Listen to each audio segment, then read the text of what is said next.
Figured I'd start with the fan. Why not? I typically only do it for our Drag Race episodes, but I've started implementing it in other episodes, and it's a lovely way to start. Welcome to The Cup, the currently unnamed podcast where we put the tea in reality, and we are the first to quench your thirst. I'm Logan Murphy, just a gay. Here, I have water as I typically do because I live in Arizona, and it's currently still 96 Fahrenheit, which I think is, oh God, somewhere in the 30s Celsius, somewhere. I'm getting my Celsius conversions pretty good. But I also have just an energy drink in a Starbucks cup because it's a late recording for me and an early recording for these two fabulous humans. So yeah. I'm Stark. I am your resident German time zone representing guy not from Germany. We'll go with that. I have a cup and also an energy drink. So keeping myself up at 5 a.m. And yes, me, Santoni, Survivor South Africa Season 8. Not always a good morning person, but representing us here with my not so exciting cup. I'll have a better one next time with decaf coffee. That's one Survivor thing I picked up. I stopped drinking caffeine before going on the island. So now, and you still don't? I just drink decaf. Same difference. Wow. Thanks, Survivor. Truly thanks, Survivor. Santoni, I'm so happy to have you here with us to talk about Return of the Outcasts. And obviously, Stark, I'm very happy to have you here as well. It's just you haven't been on TV yet. Yes. Yeah. I was on my local news once, all right. Me too!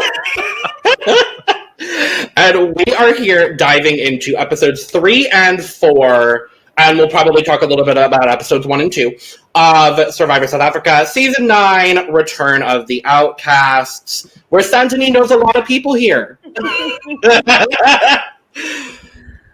It's quite a different. Yeah, I mean, I was on the receiving end of like reviews and podcasts, and it's a bit different being on the other side, and especially knowing all of those people. Never met a few personally, but we are a very small community, so I hope I don't get in trouble. We'll make sure that everything we say is positive but constructive. Good. That's how we are. We may spill the tea, but it's always positive and constructive in every possible way that we can. But how are we liking the start of the season so far? I am slowly but surely learning everybody involved. So Santoni's season was the only season of Survivor South Africa that I've watched. I need to start watching the older seasons because I'm not watching a unspecified Big Brother season currently. Same. So Same. I've got a lot more time. But I definitely had thoughts going into the first 2 episodes when Chappie was blindsided.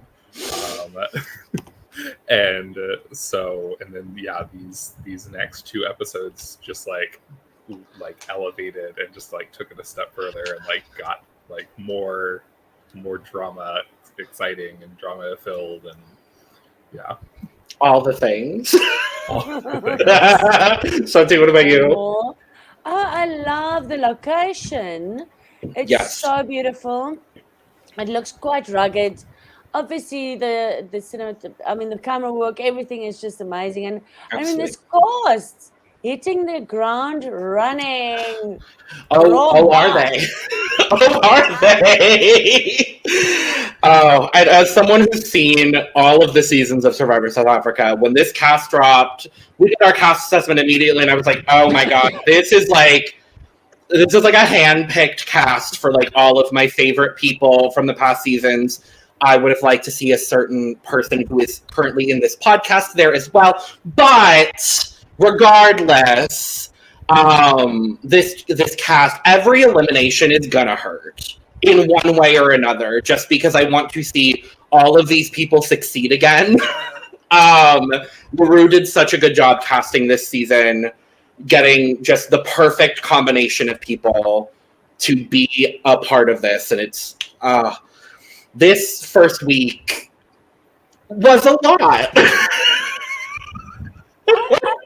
I was so obsessed because I mean it's also changed by having one episode a day for 4 days, but I'm loving it.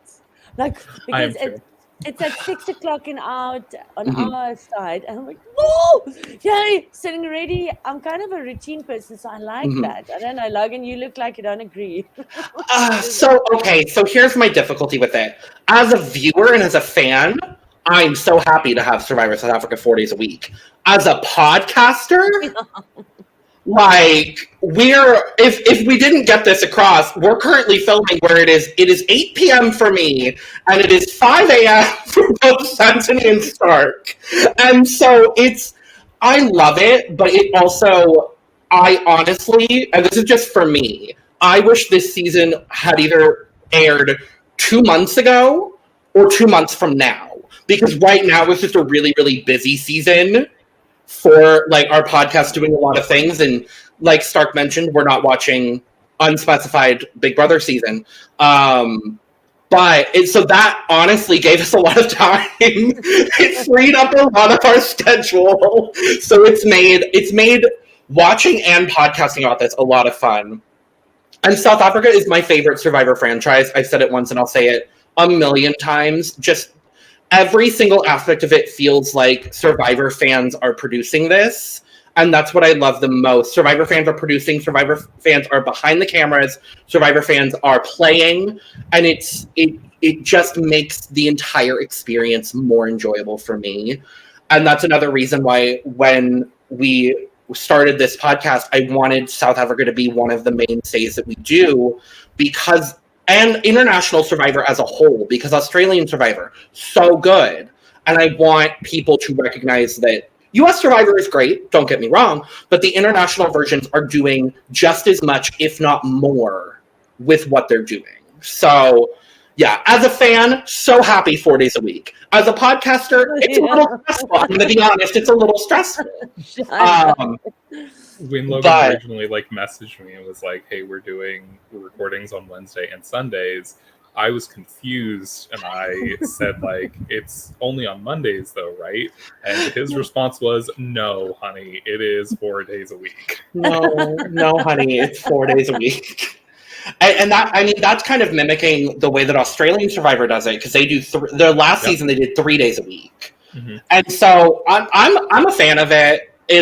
I also love, and I saw this from Dino, so I'm going to shout out Dino as I will do throughout this podcast because Dino is very prevalent. Where I didn't realize that the season is airing over 39 days. Oh, I didn't know that either. So it's 4 days a week, 6 weeks, meaning that the finale will be 39 days from the premiere.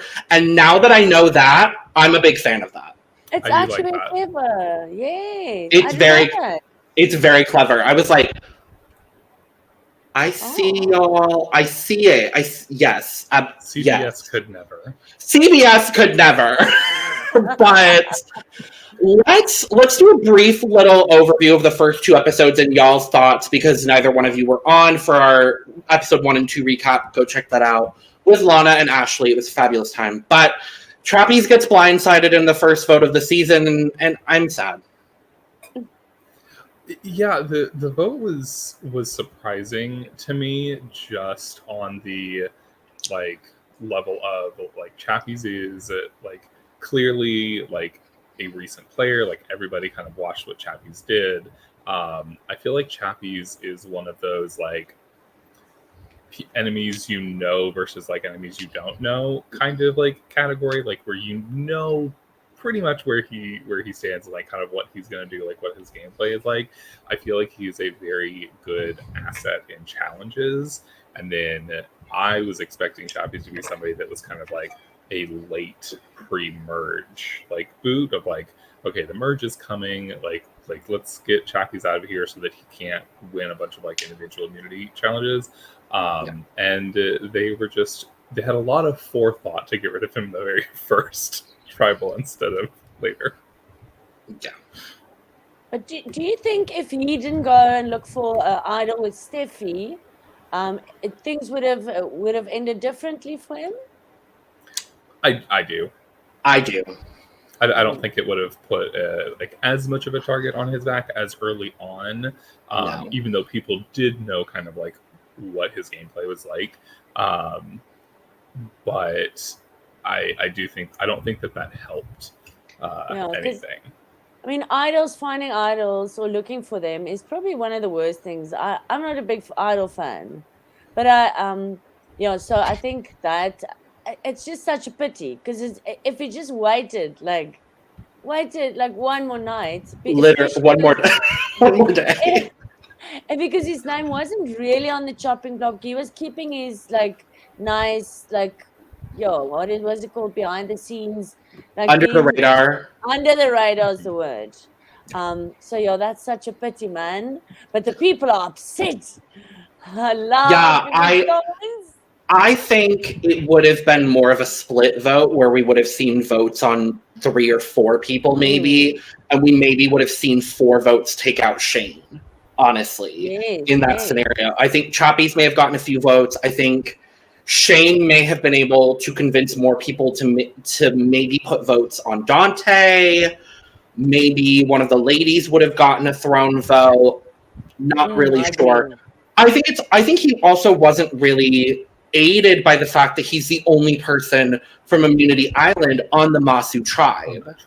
Whereas everybody else from your season is on the pre-merge tribe. Yes, and so I think, he was already, like, all the cards were stacked against him already. Not all, but in terms of the numbers. Yeah. It is interesting, though, to see the 2 people who were the lone representatives on their tribe, one being Chappies, who was then voted out first, the other being Tajan, who has seemingly kind of blended his way into the minority group as we see it now after these 4 episodes. I'm really fascinated by the way that Tajan has kind of fully flown under the radar, it's been, 12 years since he's played in Maldives? I find his game so interesting, and I'm really looking forward to seeing how he plays in the coming weeks. Spoiler, Tajan doesn't get eliminated this week. But, but yeah, I think the formation of that alliance in episode 1, and then it kind of crumbling a little bit, and then we'll talk about kind of the resurgence of it through these 2 episodes, was an interesting way to start the season that I didn't necessarily think would happen.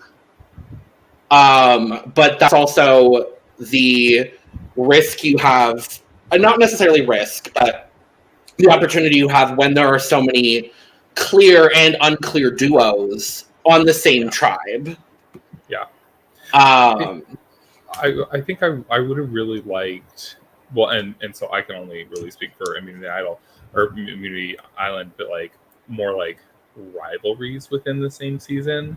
I think Tony and PK are a great example of like very close allies, but on the other tribe they also have like somebody who's very close with them. Like the 3 tattoo, the matching tattoos is something that's like talked about.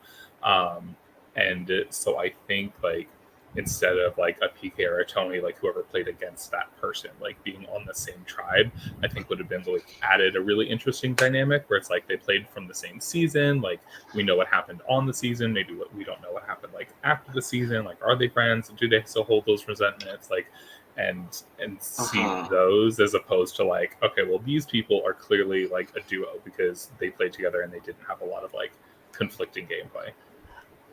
Knowing that season, though, and Santi, I don't know if you'll agree, the people that were the direct adversaries of PK and Tony were the final 2. And so the only person that comes to mind as because I do completely agree with you. I think that would be lovely. Yeah, it's just the pairs that they chose, you can't really do that with. Because their adversaries, in both cases, honestly, with Marilyn Dante and with PK and Tony, their adversaries ended up being in the final 2. Because the only person I can think of from Philippines specifically is maybe Katinka, is the one person that comes to mind. But even then, like, I don't necessarily see Katinka as an adversary. more so as part of the majority that just got taken out later in the game. But from the other side, you can also look at it as like what I'm noticing, and I don't know if you guys picked it up, because Dante and Meryl are actually quite close. Or they Yes. became quite close after their season 2. But now I'm seeing a bit of tension there. Like, so having couples or people that actually get along well, it's sometimes worse to play with because you're going to have to either betray them or not tell them everything. Like, I sometimes think that is a more difficult situation to be in. Yes, you've got the numbers and you can work together, but I don't know till where does that end? I don't know if that makes sense. So if Yeah. you were on this season, would you have been excited to see Chappies, or would you have been like, oh no, like now I have to figure out how to incorporate his gameplay into my gameplay? Yes, it felt a bit this like that when we were playing. When you have someone that you want to stay loyal to, it's so hard to then think for that person or with that person in mind or what. So I think that's why being a free agent in a way is sometimes a good thing, because you only look out for you, and then I mean, obviously I would be happy because he will help me swim again after. Hopefully I would have learned to swim properly by then. Yeah. But I think it would be like, damn it, shit. I don't know. Yeah, so I don't know. It's an automatic target on your back. People know, regardless of whether you are actually close outside of the game, people know, and these people have watched these seasons to the point where, like, Chappie's first comment to Dante is, "I'm such a big fan of you and the way you played." And so, like, immediately, you see Shane and Marion. Oh, that's a duo. That's a target. You see Tony and PK. Ooh, immediately, that's a target. You see Marilyn Dante. Ooh, that's immediately a target. And I did appreciate for their gameplays, at least Shane and Marion and Marilyn Dante kind of sticking together, and then Steffi and Chappie's becoming this duo because they're so close outside of the game. I liked seeing that together. It would have been interesting had they tried to pull PK and Tony into that fold and just said, we're doing all duos, whatever. We'll leave out Steffi and Chappies and Palesa and Tejan, and like, that's an easy thing. I think that maybe would have been a better way to go about it, potentially, but also we'll see what happens in these episodes. I don't know how long that would have lasted. Whereas I see the core of the Breakfast Club potentially sticking together at least through pre-merge. Unless something wild happens, which, given what's already happened with this season, I could see that happening. Definitely. But I also want to say, from the first 2 episodes and into these 2 episodes, I do really appreciate that Teresa is becoming the narrator of the season again. Because the way that I look at Immunity Island specifically is that Teresa was kind of the pre-merge narrator until she got eliminated. And then Santi, you took over and you were kind of the confessional narrator. Chappies was in there as well. Nicole had her moments as well. But I appreciate that not only Teresa is giving in the confessionals the same way she did on Immunity Island, but that they're highlighting her again, because I just love her. I just really do. And she really deserved a second chance. She was really given a bit of a raw deal. Her story could have been so much different if a few things didn't happen. But I mean, it's a case for everyone. But I'm very happy for her that she's back, because she is someone that I would have wanted to have a second chance. Yeah. And kind of the same with Pinty too. I was going to say, all 4 of the people from your season, I feel like definitely deserved a second shot in one way or another. I want to ask you, though, if there was a 5th spot for an Immunity Island contestant on either tribe, who else would you have wanted to see back? Well, I've always been a big Carla fan, and it's now common knowledge that she declined to go back. Oh, I didn't know that. Oh, yes. Oh. Yeah, she was asked and she declined. Oh, But she explains it very nicely on her Instagram. I'll have to But go yeah, take a so look. I would have loved to see Carla. Someone like, okay, let's just think. Are we thinking someone that I want to have on screen or someone that deserves a second chance? You know what? I've got to answer. Paul. I was gonna say both. Sure. Paul, I love Paul. Yeah. Paul, I mean, potentially would have made some of the best TV we Sure. would have ever seen. And I would have loved to see Paul again. Sure. And you guys, if there was a fifth spot. I was a big Anesu fan. I really was. I really enjoyed watching Anesu. Also Warda, but those would be kind of the two I would lean towards enjoy watching. I would also be keen on Warda. I think Warda would have made very good TV, and she would have taken on those like very strong personalities in that tribe, and that would have been fireworks. Yeah, my immediate thought was like I have like a grouping, and you would obviously be in that mix, of course. But I think my immediate answer, if it's not you, would be Anesu. That was the first name that came to my mind. I think otherwise, like the people that were chosen were kind of the other people that I would have liked to see come back immediately. Someone like Warda, I would love to see like if they do another returner season, where maybe it's half returners, half newbies. I think maybe that's a situation where I could see Warda maybe making it a little bit further. If there's like a swap, getting in with newbies and sort of like being that like returner figure that newbies go to for advice and knowledge and like protection and all that kind of stuff. And also Anela, but he was not eligible for this season. So really, would you want Anela? Would you want to see Anela back? Absolutely. I loved his gameplay. Yes, he played very well. It's just it's interesting. I've noticed as well within the Survivor discourse that like his gameplay does often get kind of mellowed out, I guess, for lack of a better term, in favor of obviously Nicole being the winner. But I thought the game that Anela played was masterful, and I would love to see him back for like another redemption sort of situation. Oh, cool. Yeah. Interesting. Yeah. I guess we should probably dive into the episodes. That might be a good idea. But we start this episode. We come back to Masu after the blindside of Chappies, and we get two firsts. One being that Steffi has never been on the wrong side of the vote. And conversely, Palesa is in the majority for the first time. There were a lot of firsts across these two episodes as far as voting and all of that is concerned. But we get a conversation. Palesa is talking to PK, obviously same season, very close.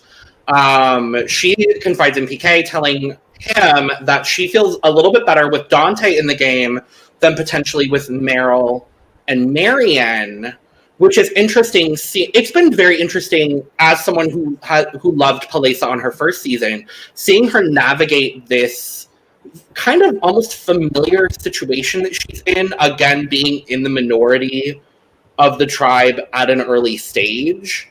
Whether she knew that or not at this point is another thing, because she was in the majority for the first vote, but seeing her navigate this has been really interesting, where we then conversely see the Breakfast Club talking, and they're talking about how they have to stick together. They need to take out this Mindanao alliance that is clearly very strong based on ink that is on their bodies permanently, which is a completely fair way to go about everything.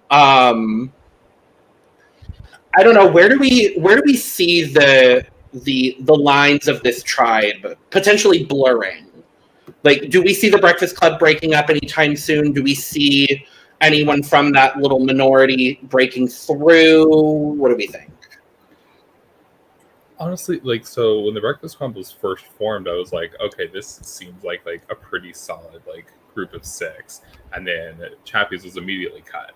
So I was like, oh, okay, so maybe this alliance that I was seeing is like having these like connections and like working together just to move further into the game isn't as stable. I think that it was 6 people, and now it's supposed to be, is it 7 5 now?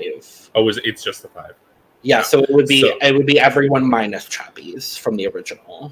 Yeah, so I do think that maybe a couple people potentially split her off, maybe a pair, then it becomes a 3. Maybe a trio of women, perhaps. We'll talk about it. Santi, what about you? What do you think about the Breakfast Club as a whole? I don't know. When it comes to alliances, I think none. They can have the coolest names, whatever. No alliances don't last. If the fairy tales never last. So I don't know. I love Dante. I love Meryl. But I'm gonna go on about my Gemini trip and my both Geminis. You guys know from my online history. No, I just think. I mean, I don't know. I'll believe it when I see it. But alliances this early, I don't see it going all the way. Especially in South Africa, the early alliances tend to not go very far. You see it sometimes in US and a lot of times in Australia, actually, which is really interesting. But yeah, big alliances in South Africa don't work typically. But I think what happens is in the beginning everything is a bit kumbaya and people are still on their best behavior, and then after a while those people just start to irritate the shit out of each other, and then they're like, oh, I committed too early, you know. Well, speaking, I was gonna say, like, jumping ahead to the most recent episode, somebody said like, I'm excited to get to tribal so that I can actually feel like I'm starting to play this game. So because we get to, speaking of irritating other people, we move over to Yontao, where things are seemingly fairly kumbaya. I think Phil is the one to bring up that there's kind of this kumbaya minus the evident discord between Tanya and Pinty. And this is the start of the Tanya versus Pinty narrative that only lasts 2 episodes. But Tanya says in confessional that Pinty isn't playing the kind of game she likes. I mean, Stark, you have not watched Island of Secrets, presumably, so Tanya is an enigma. We'll just say that. And I understand exactly what she's saying when she says that Pinty is not playing the kind of game she likes. But it leads into the first of the squabbles, specifically over the rice situation. Pinty, according to Tanya, is eating too much rice. She brings it up. Pinty kind of defends herself. We'll talk about it more, but neither one of them really look good coming out of this situation, I'll just be honest. But this is where we see the start of the narrative happening. As soon as I saw it, I was like, oh, Pinty's taking a page out of Chappie's book. Because it wasn't Chappie's that did that like almost exact same thing. Pinty's diner is open. Yeah. Chappie's threw the keys over to the Yontao tribe when he got blindsided in episode 2. Pinty's diner is open. But yeah, it's definitely an interesting situation. And then we go to a moment with Teresa. Where Teresa is, so she's talking with Tanya and Killarney, and she obviously is aware of the symbols and what that probably means in idol, and she's just trying to stall time so that she can find the idol herself. So what does she do? She tells the ladies that Tevin has found the idol. And in this moment, I was just like, Teresa, no. Oh, me too. Teresa, no, because you're trying to build this relationship with Tevin so you can blindside him later. No! And then it just spreads like wildfire. I think if it had been anyone other than Tanya in that situation, I think maybe that would have stayed with those people. I don't Really? think so. No, You think Kalani because- would have said something regardless? Yes, people can't. Information is power. People can't keep a secret on Survivor. Valid. I honestly, yeah, that was so. I haven't actually ever seen something that shocked me. Okay, like someone doing like I don't even know how you that instantly think up a lie so quickly, and a lie that can backfire so badly on you. Yeah. I just couldn't. But I mean, I get why she did it, and she did admit it. She made like a boo boo there, Yeah. but I just couldn't believe my eyes. It just really. Well, I think that she walked out relatively unscathed from that whole thing. I was gonna say because because of Tanya versus Pinty. I also think Tevin is the kind of person that's gonna be in the back of his mind, but obviously he isn't aware. We'll talk about that later, but he isn't aware that Teresa is the one that started that. So it's whether Killarney will eventually tell him that it was Teresa and not Tanya, we will see, but we'll see. and so you talked about like I haven't watched like Tanya's season, like Tanya saying like Tanya kind of killing the whole thing of like, well, that's like that was what I thought, like and kind of taking ownership of like kind of starting the rumor. I was like, oh, that's like kind of like an interesting game move of like just putting yourself out there first of all in front of somebody else who actually started it when you could have just stayed quiet.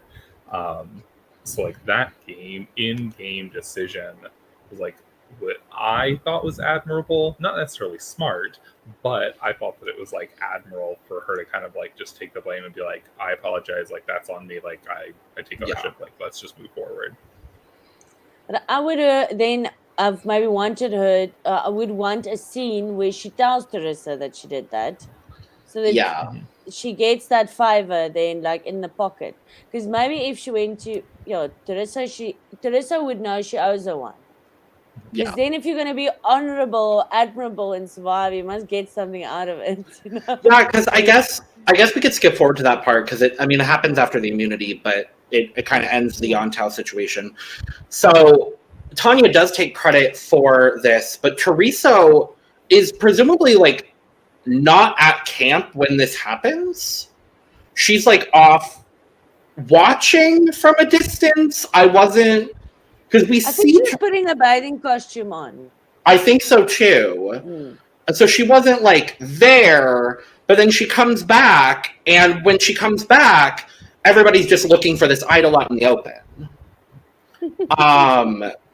And eventually Seamus finds it, which the whole tribe agrees Seamus can have it, which I did appreciate because then he wouldn't be the first one voted out again from his tribe. He already made it further than he did the first time, so I'm happy for him in that regard.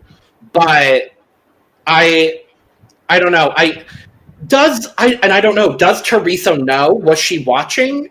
Does she know that Tanya took the blame for her? I don't. I would not be so I would not be surprised if like she finds that out later. But because of the way things play out over the next couple episodes, it just play into the narrative. You don't have you don't have time to fit it into the story. So like I understand why it wasn't necessarily included, but I wouldn't be surprised if she knew. I hope she does. Because imagine if she's just not aware and she thinks that Tevin knows that she's the one that started this. Like, I hope she knows. That's all I'm gonna say. Honestly, I think it would be very fun to watch her like constantly thinking about Tevin coming after her the entire season, and Tevin be like, "I have nothing against Teresa because it was Tanya." Like that would just be hilarious to me, like a one-sided like paranoia. But I don't want to see it because I want to see Teresa succeed. I know. I would love to see a blow up between Devin and Teresa. Sorry, I would love to see, because I mean, yes. See, if you throw someone under, if you tell people someone as an idol, like for me, that's one of the like. If they don't, and you do tell them they have, like, that's hardcore Survivor moves there. So I would love to see the repercussion of it. Like, I'm just here for the drama. Sure. Yeah, I mean, me also being for the chaos, sure, I'd like to see it, but if that happens, I want to see Teresa come out on the positive end. Oh, okay, yes. Say that. Let's do that. So we go to this immunity challenge, and it's 4 people on this. What is the machine called? It's the wench? A wench, I think. Something like that. The weirdest contraption I've ever seen used. I'm very fascinated by the mechanics of this wench, because it seemed like you had to crank it one way to get the rope to be released, but then you had to crank it basically the exact same motion, but in a different way to like reel it back. Yeah. And like we've seen this challenge in a different way done, I think, on US and Australian Survivor, where it's just more of like, it's just a handle, a crank, and a crank. That's the correct term. Thank you. You have a crank and you crank it, and then you reverse crank it, and then it pulls you back. This was a wild contraption for me. But regardless, 5 people have to go out, grab a buoy, come back, and then you have to throw the balls onto the ledge. It's a fairly standard Survivor challenge. And Yontao was doing a great job, and Masu was not.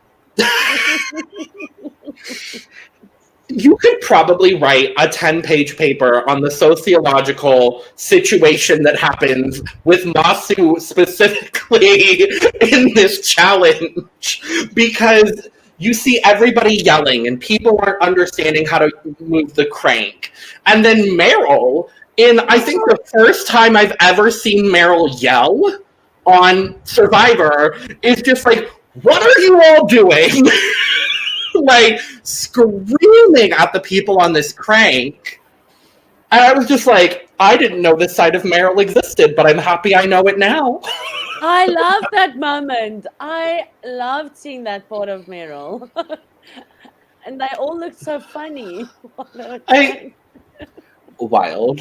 Yeah, sitting watching the challenge, I was like, it's really, like, yeah, there were a bunch of people talking, like, there was arguing, like not communicating well, but I don't think that there was, like, this challenge, like, spoiler, Yanto wins, like, there was no, like, individual, like, component or individual person that I think could take responsibility for that blame. Like, in other challenges, you might see, like, one person, like, really, like, just, like, do terribly.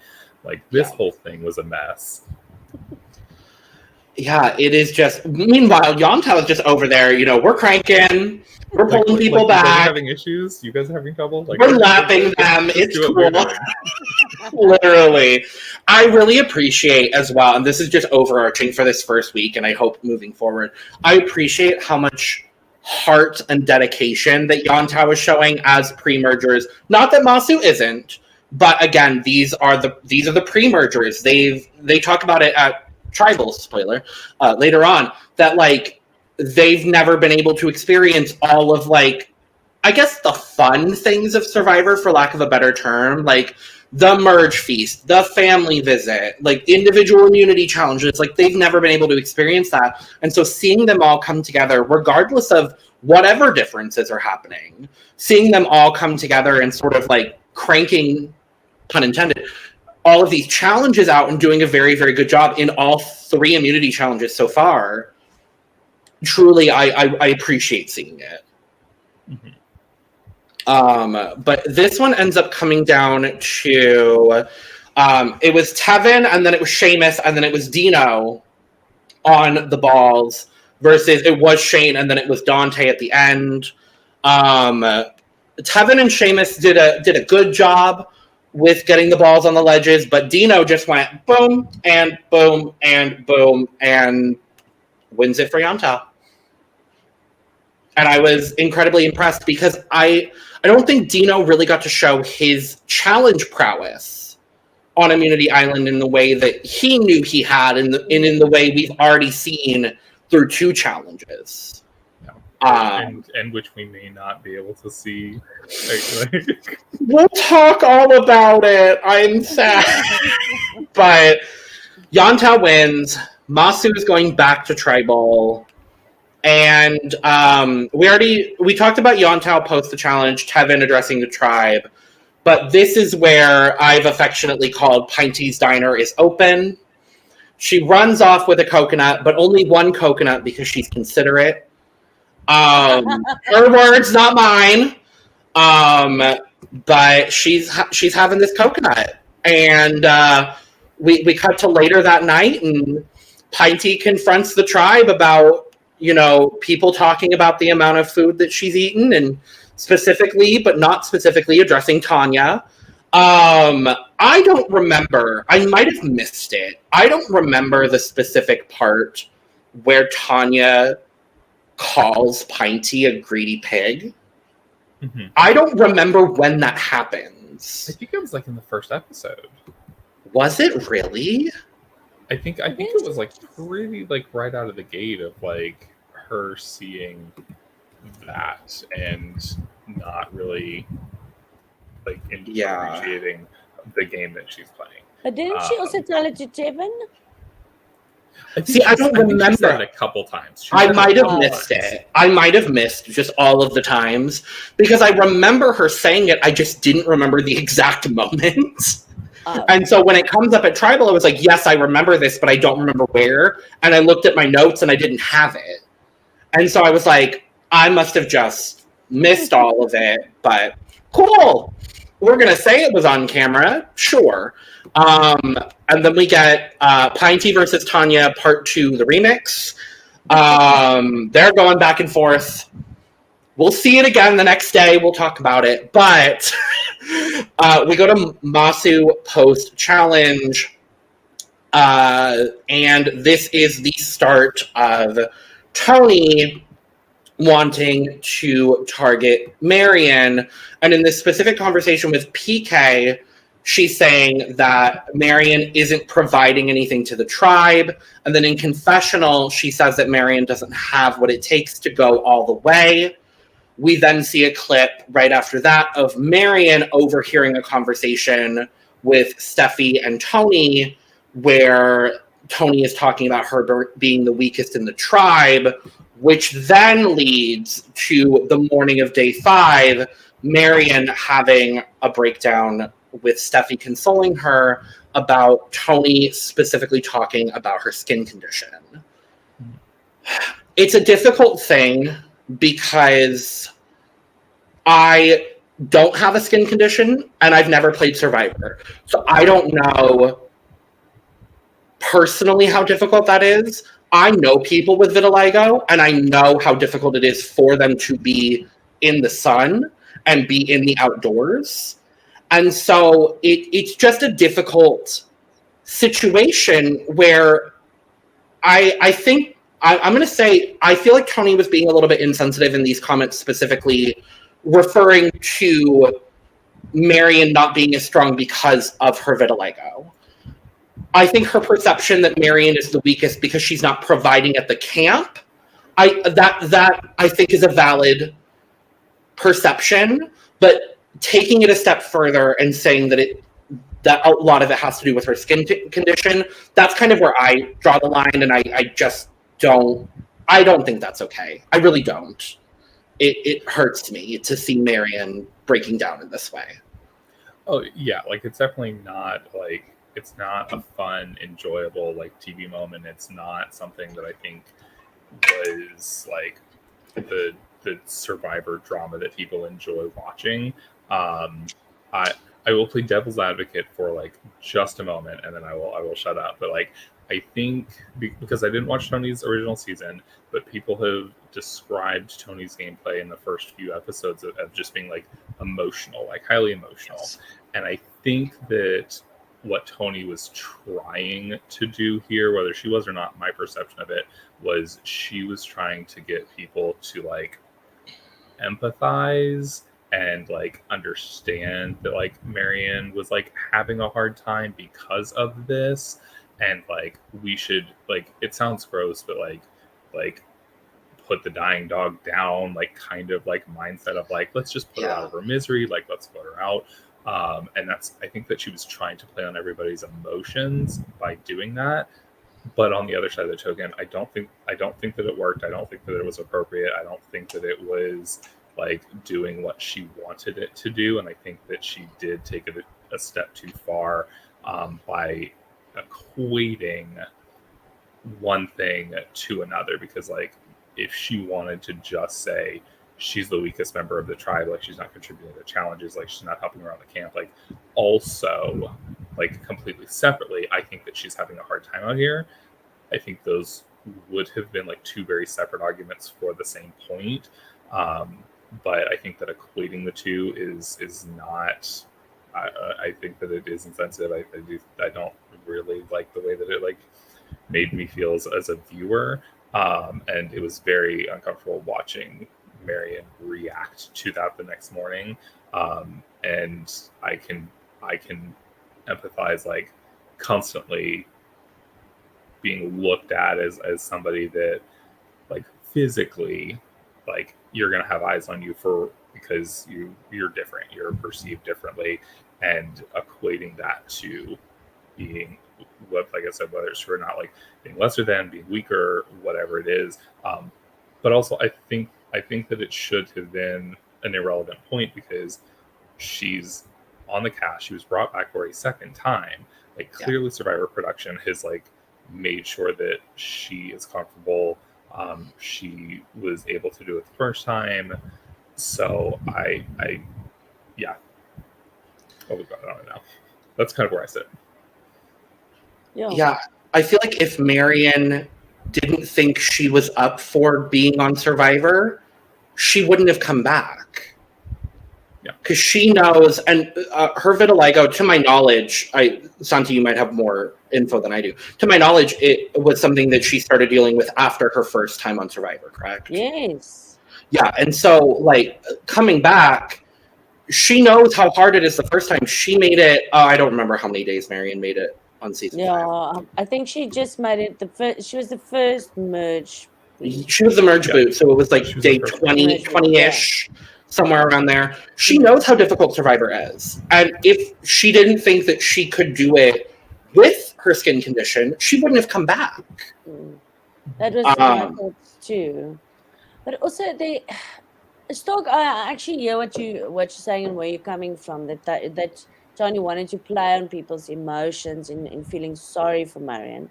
But it felt a bit more aggressive.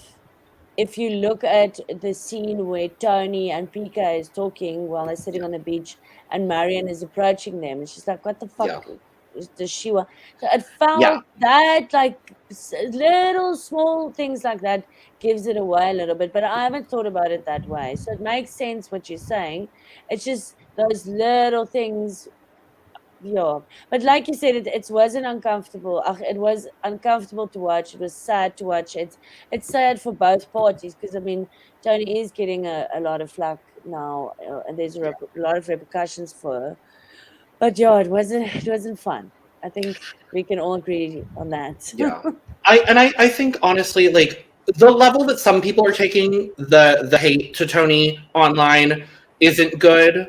But I think the constructive aspect of, people showing her, hey, this is not the way that you should have gone about this, regardless of what you understood your intentions to be in that moment, what you did wasn't okay. And the way that you treated Marion in these moments is not okay.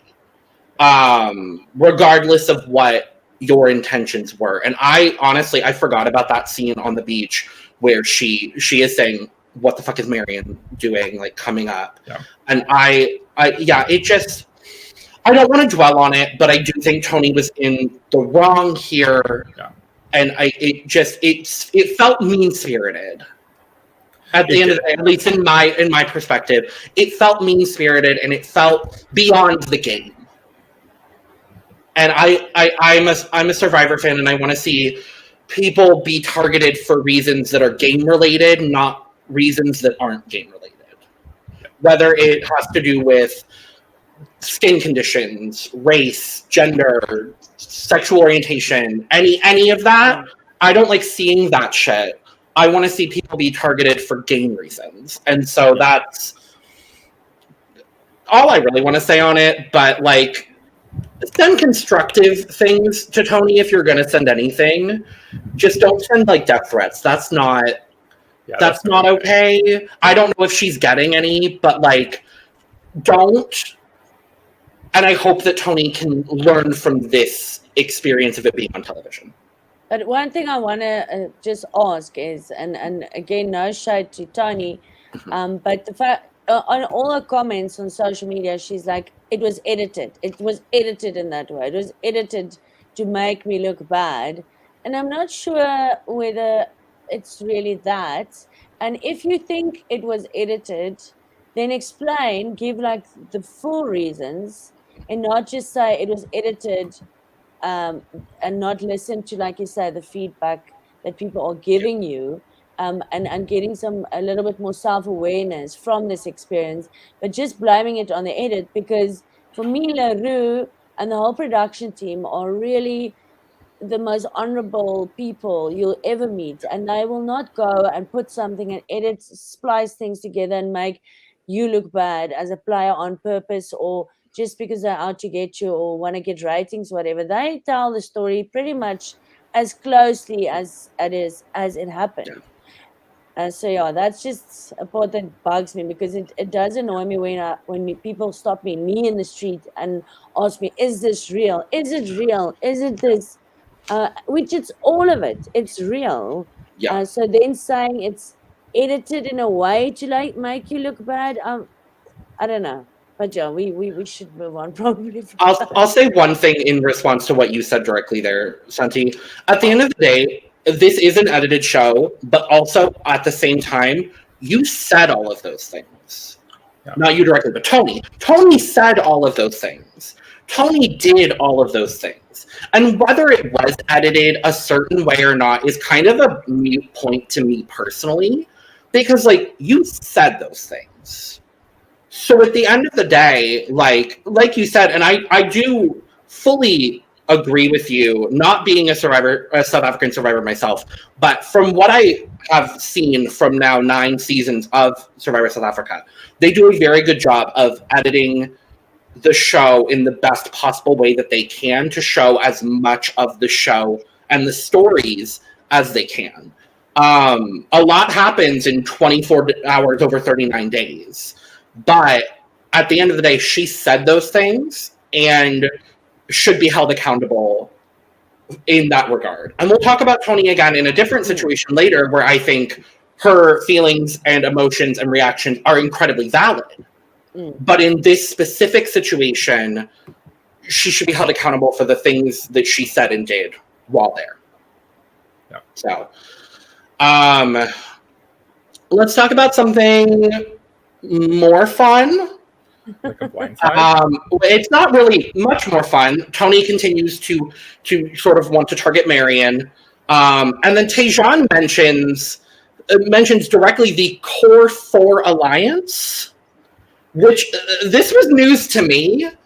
I'm only assuming he refers to himself, PK, Tony, and Palesa. But I'm not sure. He says it in confessional, and I'm like, so who's in this Core 4, Tejan? I would like to know.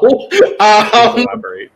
Please elaborate, sir. I assume it's that. I don't know if either of y'all have any other perspective on it, but that's what I thought. Yeah. I don't know. But the Breakfast Club then has a talk. They're discussing voting for PK. We see Meryl talk in confessional saying that she wants to target Tony because she thinks that she can fill the spot that Tony has within the alliances. But her alliance is wanting to go for PK, so at this point, she's going to jump on the PK boat. But I do love Meryl's reasoning here. And another reason why I'm so happy Meryl is back. Because she is such a strategic mind in that way. And I loved Meryl the first time. I'm happy to see her here again and showing off all of those chops again. But in a way, it feels... Oh, sorry, Stark, go first. Well, I was just gonna say I'm interested because like that she wasn't able to like make those points a little harder. I think that she could have pushed maybe a little more on Tony and maybe switched it. I just don't think that she wanted to seem like real like aggressive about like getting her way. I think she wanted to be seen more of like a team player. But I like just looking at it from like your standard like game justification, PK is going to be stronger in challenges, I think. Just from an outside perspective of not having seen either one of these people play before. So I think that like that would have been maybe kind of like an easy justification. And then I think it would have been very easy for Meryl to get Marion on board, and then the two of them push forward to get Tony's name out there. I think Tony very easily could have been a foremost target going into this tribal. Yeah. But I want to make some form of prediction because I'm picking it up between the lines. It seems like Meryl is getting frustrated with Dante. Like I can see in her face, it feels like she doesn't feel heard when she speaks to him, and that is going to bite him in the ass. I am predicting because you can already see it. There's something there. Yeah. I can't put my finger on, but there's something there. I think it goes back to Meryl being on this season again with Dante, and one of her first confessionals was something along the lines of, "I'm very excited to see Dante here, but I don't know what that's going to do for my game." And she wasn't someone that we saw outright from the beginning saying, "Oh, I'll cut my duo if I need to," like Marion did. But I definitely, I think I agree with you, Santoni. I think we might see Meryl turn on Dante at some point when it just gets to be too much to where she's just not being heard. But we see this kind of spread through the Breakfast Club. We're targeting PK. Cool, whatever.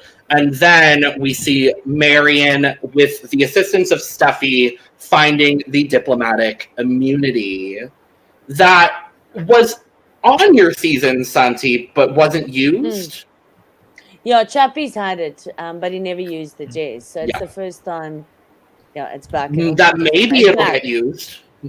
Was it, because so in this instance, we see Marion reading it, where she says, if your tribe loses, either you or someone of your choice gets swapped over. Was that the same in Immunity Island?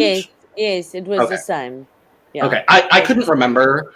I figured you would probably remember more than I would. In our season, Chappies really wanted to play it at what point, and I begged him not to. But that is what's going to happen. So, I mean, you can really screw up someone's game to send an enemy away to get numbers back. So I think it can be used in such beautiful ways, which I'm sure it will be. I'm really excited to see how this plays out, because like you said, it's not just an immunity idol, which can be played for like one time, one person. Like it has like long lasting effects into the game. You can see theoretically this next loss by this tribe, you could see Marion just being like, I don't want to deal with Tony anymore, send Tony away. But then like the repercussions of like Tony going to the other tribe, Tony I think says at one point like, I'm ready for the murder, like I'm ready to swap, like I'm ready to like flip on all these people, like I don't want to be here, like and play this game with this group, and so like that's not a good idea. But like if you go into like a 2 to 3 tribe swap and then Marion is on the bottom, like does Marion play it for herself? Does she like send somebody else if she has the majority? Like it's very interesting. It can be done, used in a lot of different ways, and I'm really excited to see how it gets used. It's one of my favorite twists that I've seen. I believe only on South Africa so far has this twist been implemented. And this is honestly one of my favorite twists I've seen in a long time. Because I do think there are so many different ways that you can play it, like you alluded to, Stark. I'm really excited to see. I hope it gets used in some capacity. I do too.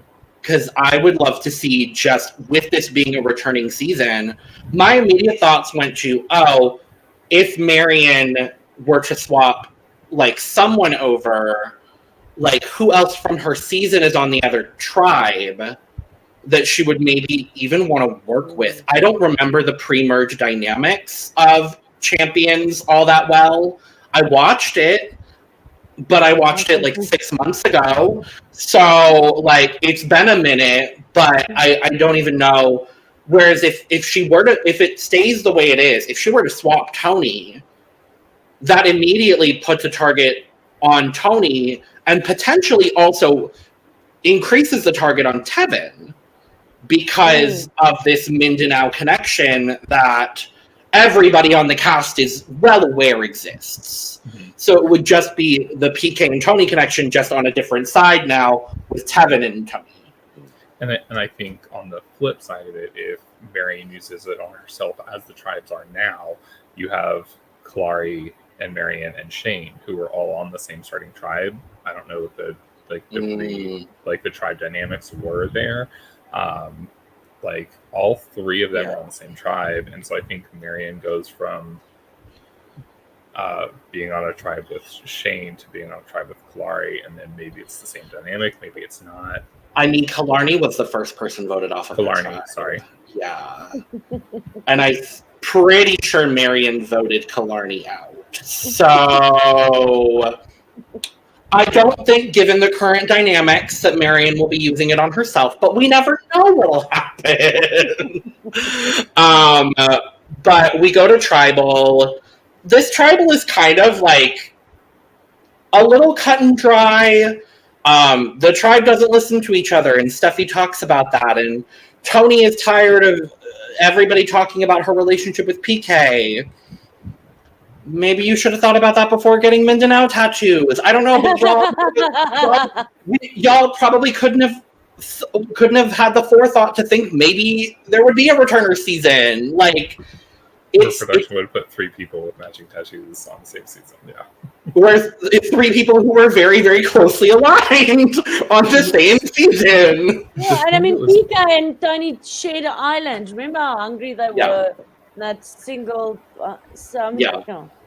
The thing that was a weird argument to me was something that PK had said was like people assume that just because we're on the same season that we're playing together, and then I feel like he tried to allude to the fact that like you don't know what really happened. Like Tony could have been the reason that I went home, and it's like. She wasn't, but sure. Yeah, I was like, it's an edited show, right? But like, well, I guess indirectly, kind of. If I think back to Philippines, like indirectly, they were in the minority come like final 7 or 8 or whatever, because it was Palesa, PK, Tony, or Palesa, Tony, and PK were voted out back to back, if I remember right. And so, like, they were all kind of the minority of this, like, majority that stuck to... One of the few times we saw a majority alliance stick together long-term on Survivor South Africa. Okay. But... Go ahead, Sandy. No. I was just agreeing about the sticking together of the alliance. Yeah. But yeah, so the idea is everybody's saying, oh, we're going to move together as a stronger tribe. And we get a little squabble between Marion and Tony, where it's a little bit of those feelings that were kind of expressed earlier on both sides. Tony's really not listening to anything Marion has to say. And I love the moment where it is asked if everybody is voting, who is voting in the majority, and everybody raises their hands. And Nico just sitting there this whole tribal reaffirmed my love for Nico, but it was just like Probst has done it a couple times too, where like everybody thinks that they're in the majority, and it's always just so fun to watch. Like everybody thinks that they're going with right side of the votes. Yeah. Because somebody's not. Yeah. And there were 4 people that didn't, because we go to vote, and it is a 5-4 vote, and PK is voted out. I was kind of surprised. Same. I didn't know where things were going to go. I knew that the Breakfast Club 5 were going to stick together. We didn't see anything saying that they would vote for Tony, so I guess I'm not really all that surprised that PK was the only one brought up in the edit. Therefore, PK is going to be the one voted out. But given the optics of everything happening, like you alluded to, I wish Meryl had pushed a little bit harder, and I think had she been able to get Marion on side and maybe gotten the guys to listen to her, we maybe would have seen Tony voted out here instead of PK. But instead, we see PK get voted out pretty much because of Tony, not because of anything PK did directly. Yeah. Which is upsetting because I like PK as a player, and I was hoping to see more out of him, but. Yeah, I also would want to see more of PK. It's a pity, but yeah, hopefully things change up soon so it doesn't become too predictable. Yeah, because if things keep going the way that they're going, it seems like if the majority stays together, it's going to be Tony, and then Palesa gets voted out, which I don't want to see because I love Palesa. I love Palesa. And then Tejan gets voted out if they go to another tribal. Like, that's what's going to happen. So I hope that Palesa specifically can get in with this majority, maybe. But we move to the next episode, and another interesting situation happens because we get back to camp. Tony is frustrated. She's saying that she's emotional. She's saying that they should have gotten rid of her instead of PK. And Dante, I would say yells at Tony. I see where, like, Dante came from when he says, like, I wasn't trying to yell at you, like, you raised your voice and I like matched the level. Because, like, as somebody who's married, who sometimes gets into tiffs with his wife, like, we have both, like, definitely done that, like, kind of match your tone, and then we, like, have to bring it down and, like, reevaluate like where that conversation is going. So, like, I can see that potentially, like, contributing to the level, but I absolutely understand where Tony's coming from when she says, like, I felt like I was yelled at, that's triggering for me. And so, like, I understand why he feels like he wasn't yelling, but I feel like I also understand why Tony felt like he was. Yeah, so she gets triggered by having the interaction with Dante. We'll say that. Whether it was yelling, whether it was raising the voice, whatever. The interaction with Dante gets Tony very, very emotional and triggered. She goes off and in confessional is talking about her past with verbal abuse from men specifically. And it's an interesting dynamic because where I didn't agree with what Tony did and said earlier, I think her feelings and opinions and reactions are completely valid here. As someone that knows what it's like to deal with abuse, we'll say that. I understood exactly where Tony is because I have been in a similar situation. And so I get specifically the way Tony reacted, and I think she's completely valid in that. And I think, again, this is very separate from what happened earlier with Marion, but in this instance, and going into the morning as well, I think the way Tony reacted, I think, was completely valid. Something else that I thought was interesting that made the edit that, like, that communicated to me, like, what that dynamic was and what that relationship was and what Dante specifically was feeling in that moment was, like, I do think that Dante was, like, a lot more heated than Tony was, because Dante said something about, like, I'm not your ex-husband, and Tony loses it. like justifiably so, because obviously like that is a triggering thing, like that's like an issue for her.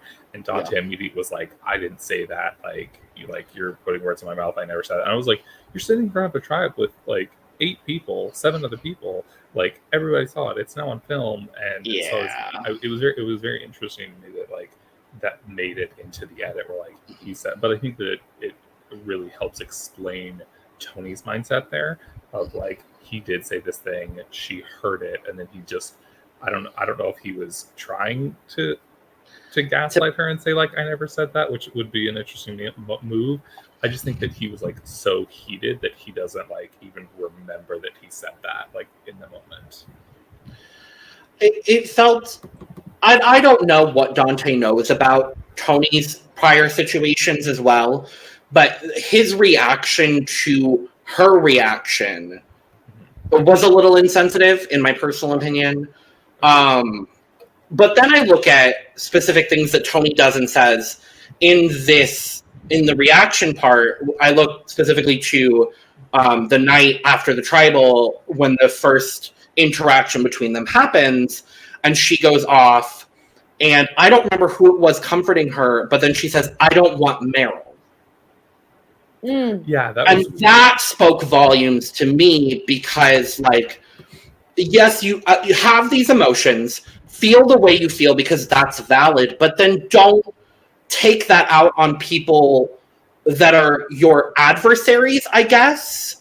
And then later Meryl comes back just to be like a comforting person for Tony, and then Tony kind of just lays everything out and is like, I don't understand why this happened. Again, digging into Marion, which I didn't appreciate, where she's saying that like, PK deserves to be here but more than Marion. I deserve to be here more than Marion. And so then it's like, that complicates things even more, because I want to support you in your feelings and all of that when it comes to abuse, but then you go and say all these things against someone that you already said really bad things about. It's frustrating. And also, I mean, when you've been on Survivor before, and I mean, I struggle with my mental health and also triggering stuff. You do need to prepare. You need to, and I'm not saying that's not what Tony did, but it's something that you should work on probably more. I mean, obviously in my case, I worked on it more than my physical side, but it's really something that you need to be prepared for, and especially even verbal altercations is a given on Survivor. The fights there is actually, you guys don't see the half of it on air because it's just like a commune and people just screaming about who had the last of the milk or whatever. So it's something that you're going to have to prepare for, and especially after a vote. If you know, and there's where I'm not sure if I'm supposed to speak about our episodes, but that is where someone like Warda handled things way better. When we can I spoiler alert it now, season 8, or how does this work? Sure, go ahead. Yes, spoiler alert if you haven't watched season 8. First of all, go do it. But second of all, go ahead. So when we blindsided Warda and voted Carla off, Warda was furious, but she just sat there and she held it in, and because that's what you need to do. You need to be able to control your emotions. And I mean, I'm one of the biggest emotional players you'll find, but you're gonna have to work on that. And also, you can't be upset that people are saying horrible things to you or attacking. Like, then if you want to play that card, then you must know your side is clean. Sorry, my English and Afrikaans, I don't know if it comes out the way it's supposed to. That makes sense. That definitely makes sense. Yeah. It's just a difficult situation to be in on a whole, because also, knowing Tony's original season, she comes from a season where there were a lot of verbal altercations. She wasn't involved in all of them, but there were a lot of them, specifically with one person. I don't want to spoil anything, but specifically with one person kind of being the instigator of a lot of the verbal altercations. And while she wasn't involved in all of those on Philippines, she knows, she's been on Survivor before. She knows that these kind of things happen. But also on the flip side of that, where it's difficult is the way everybody handles specific triggers and specific instances is very personal to them.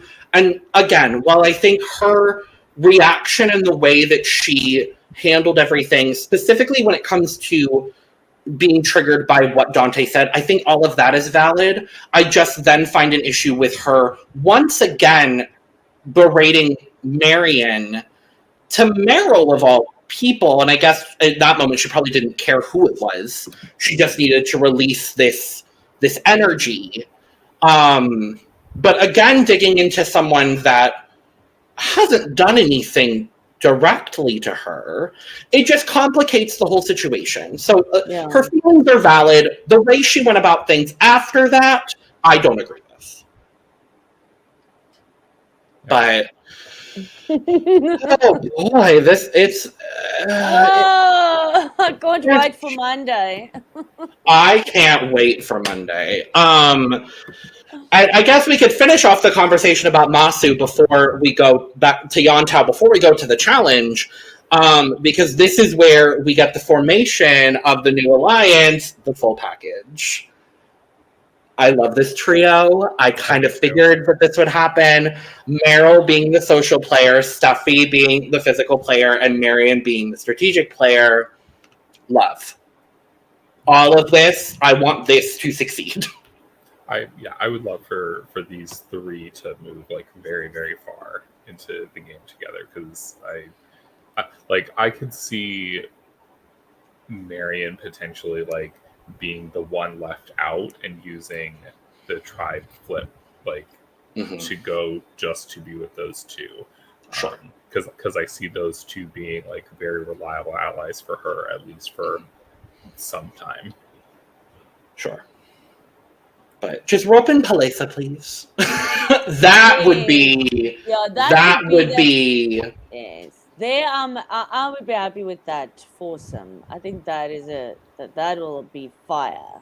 Yeah, I think it will be interesting, given the dynamics of all of the other people from Survivor Philippines. We have Tony and all of her situations. We have Tevin, who's kind of in this like not alpha position, but he seems very, very well positioned on Yontao. But then there's Palesa, who we haven't seen a whole lot of, and she's doing a very good job, like she did on Philippines, flying under the radar very early. And like I hope she can do well. Again, I like her a lot, so I am biased, but I would like to see her do well.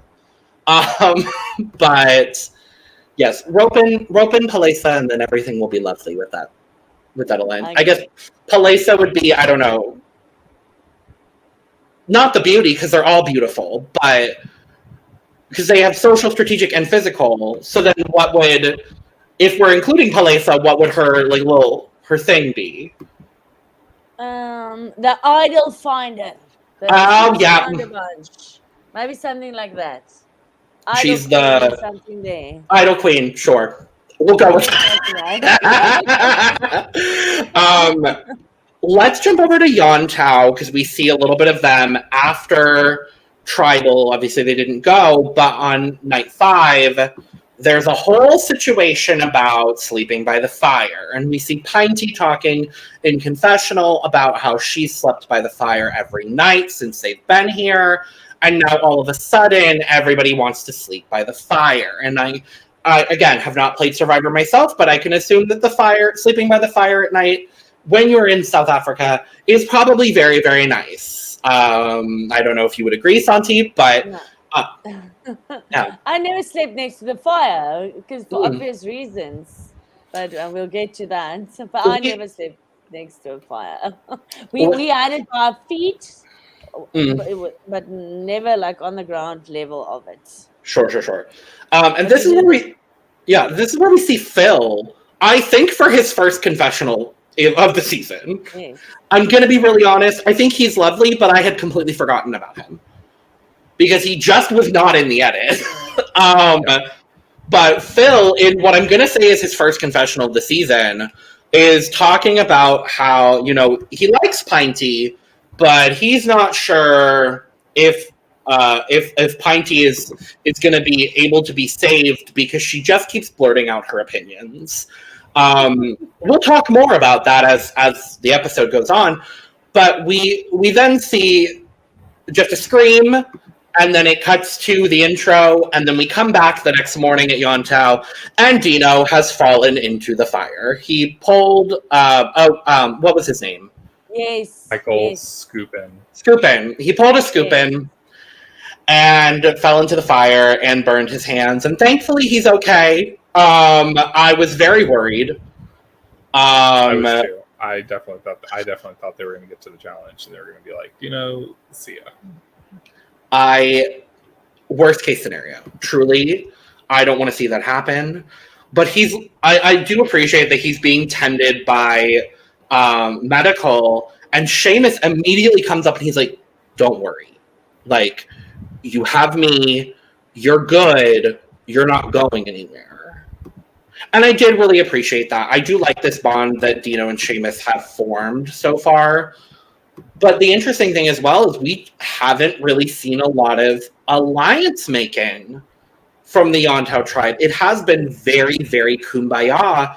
And the only real alliances that have attempted to be formed have been formed by by Tanya, and have since kind of just become null and void because one of them included Pinty. And so it's difficult. I did appreciate Seamus's compassion in this moment. But then we go back to Tanya complaining about Pinty. And there's more complaining about Pinty. And then Tevin, who Tanya was complaining to, then goes to Seamus. And they're talking about Pinty. Drink every time they say Pinty in this episode alone. Just this episode. Don't do that. I don't want anyone ending up in the hospital. But there's just a lot of concern over Tanya and Pinty as people in this tribe, which, spoiler, goes into the rest of the episode, which we'll talk about after the immunity challenge. Was this kind of attitude towards Pinty something that was duplicated in her other season? Like, I don't like. Obviously, she was it? She was on Immunity Island. She was the first voted off of her tribe. Yes, she had a similar fight with Carla about like putting her stuff everywhere, and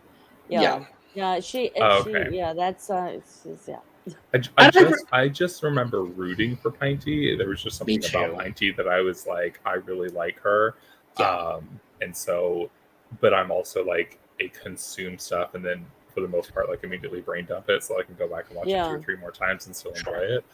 But I was like, I don't remember like if that's why Pinty got voted out in her season. So like I think it being more of a storyline and more of an ongoing storyline for multiple episodes was something that was like, oh, I don't remember any of this. This for me was like supposed to be, I guess, a different side of Pinty. I was also rooting for Pinty in our season while I was in the season. She's just fabulous. Yeah. And I while I was on that island and I looked at her, I'm like, Yessie, I am really rooting for you. And then Miss Bossy comes out, and then it's a bit different. She has the spirit that I love seeing in a Survivor player. Like everything about her spirit and the way that she plays, I love. I just wish she wouldn't speak her opinions as much and hold them in as much as she possibly can. But I do understand that for some people, that's just not possible. But I will say as well, Pinty has now also improved on her previous performance. Yes. She has made it past the second elimination, so kudos on. And well, we'll get to that later. But yes, so we go to the immunity challenge, and this is also a classic that we've seen a lot more. I think on Australian is the one that kind of utilizes this challenge a lot more. 2 people holding baskets, and everybody else is throwing things into the baskets. In this case, it was sandbags, but I know they've done coconuts in the past or other things. And it's basically who can just hold this basket the longest. And it was Felix and Teresa versus Steffi and Dante. This is also where we find out before the challenge that Dino suffered second-degree burns, but he is still in the game, clearly sitting out of this challenge. I am interested going into next week whether that will impact. Oh, What was that? Thunder. that was thunder from my area. Yeah, we've been needing the rain. This is also a very, very good microphone, so that's a part of it. But we've been needing the rain, so that is a welcome. That is a welcome instance. So if you hear more thunder, sorry about it, but whatever. But I'm interested to see if it impacts Dino at all. I really hope it doesn't. But we'll see. It seems like he's made a full recovery since, so. I think it's very interesting when somebody gets injured in Survivor versus when somebody gets injured in like Big Brother. Because in Big Brother, like you are like Christmas, I think is the best example. Like when Christmas was injured, like she just floated through the game because nobody saw her as a threat to win anything unless people forced her to win a competition. But here, I think if somebody falls in the fire and burns their hands like post merge, it's like, oh, leave them in because they're not going to win individual immunity. Like they might not be as contributory to like a reward challenge. But when you're pre-merged, you have to have that tribe dynamic of being able to work well together and be effective in challenges. I'm very worried for Dino.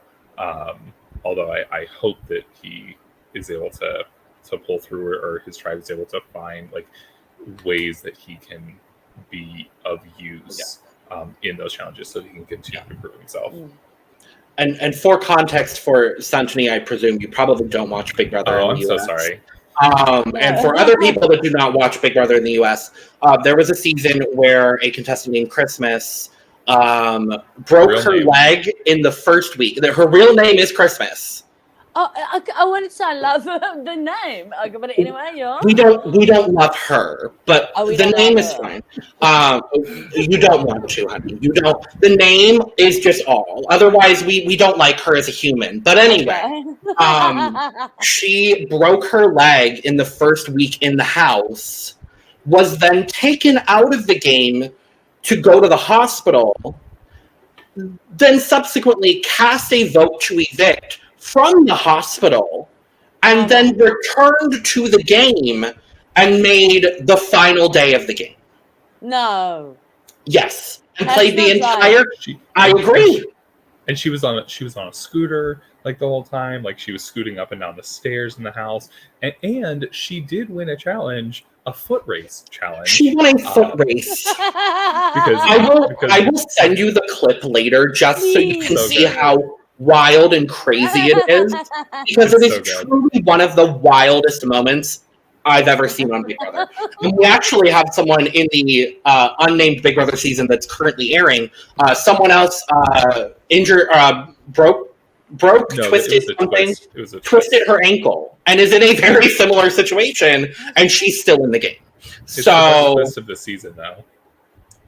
That's a conversation for not our podcast, because we don't cover it. Anyway, yes, Felix and Teresa on the ropes versus Steffi and Dante. I thought those were all the correct choices to be on there. If it's going to be a man and a woman, those are the correct choices. I think maybe instead of Teresa, potentially Killarney, but I do think Teresa was a good choice for that. But immediately, as we typically see with these kinds of challenges, the men are targeted. We want to get all of our sandbags into them, so that way the, I guess, presumably bigger target in this challenge is taken out, and then we can focus on the women. This was a fairly even challenge, though, which I did appreciate because it's not always that way. But Steffi is just a beast.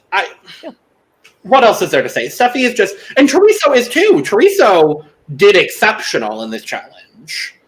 And not that the men didn't; they just weren't in it for as long. But I was really impressed with both Steffi and Teresa in their performance in this challenge. Yeah, I think the strategy going into this like type of challenge is like it should be like a 2-1 or a 3-1. Like put enough weight on the guy so that he's having to hold the weight and endure the weight, and then like you can really like put some on the girl or the woman, and then they have to kind of do the same thing. I think that should be proportional, because I think that when you just like solely focus on the guy and then it's like 20 bags in his and like 2 or 3 in hers, like that has always confused me as like just a pile on, because I think the endurance piece is really what ends up getting people on the back end of the challenge.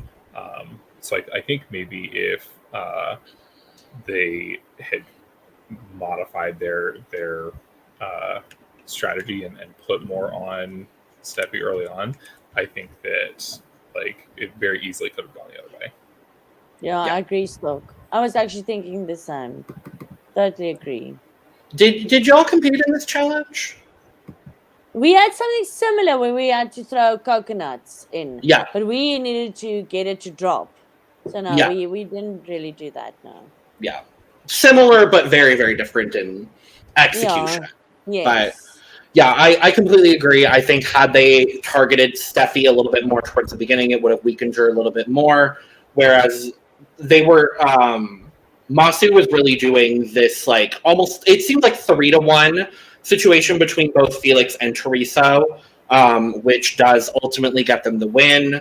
I forgot to talk about it. Yantao wins a fishing kit in the second immunity challenge, and Masu wins a what is the sponsor? Future Life.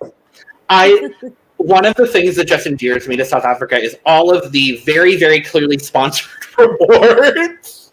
It's like, here is this from Future Life, and here are these lines that I have to say. And I love Nico trying to subtly put all of these lines that he was told to say into his script, and I always love that. I think they're very funny, but also I think after we had that long break in not having Survivor, because obviously in South Africa we don't have the kind of budgets the Americans or the Australians have, and after having such a long break from Survivor and getting Survivor finally back on air, like the South African viewers and the South African fans don't care that you can brand brand everything, brand tribal for all I care, because I'm cool if a tribe is called Future Life. Call a tribe Future Life for all I care. I don't care. I'm just happy it's on television. I completely agree with you.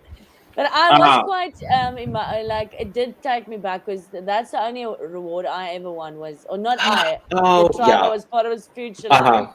So I'm still very brand loyal to them. I was gonna say, how do we like Future Life? Do we like Future Life? Is it all? It's a thing. No, I don't know. I don't eat. It's more of like a health and nutrition brand, right? Yeah. So it's cereals and energy bars and stuff for gymming people, like shakes. Sure. Shakes. Not me. Yeah, not me either. I go to the gym, but I'm not like that level of, because I was trying to think of an American equivalent, and I couldn't think of one. Do you have Prenutro in America? No. Well, I'll try and think. The closest thing is actually like a chain of stores that I thought of is called GNC. Yeah. And they're very the gym people, and it's like supplements and all that kind of stuff, but they're more like supplements and protein powders and like vitamins, as opposed to like I think it's more family. You can have the porridge as a family, and energy bars if you're a kid that needs to. So I think they're more like that. Yeah. I meant to ask you at the start and I didn't, so I'm gonna ask you now.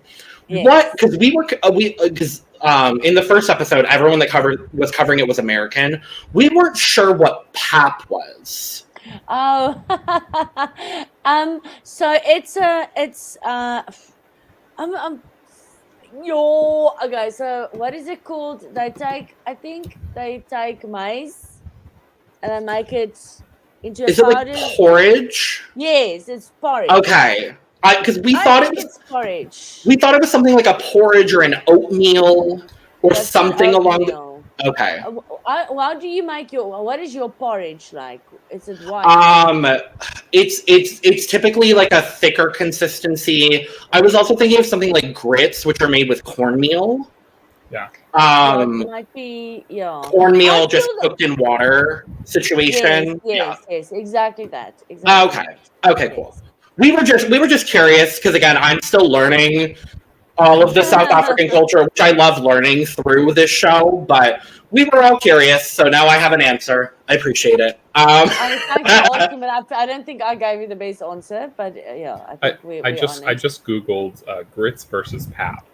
Okay. Grits tend to be prepared to be softer than pap, but they are, quote, not the same thing. But it does look like there's a very similar consistency to it. They're both meals, like cornmeal, Okay, cool. And that's your South African culture lesson for the day. The more you know. The more you know. But yes, Masu wins the challenge. They go to the Future Life reward.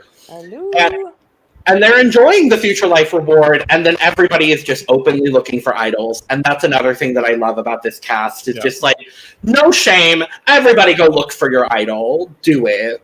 And presumably no one found... It looked like Meryl had found something.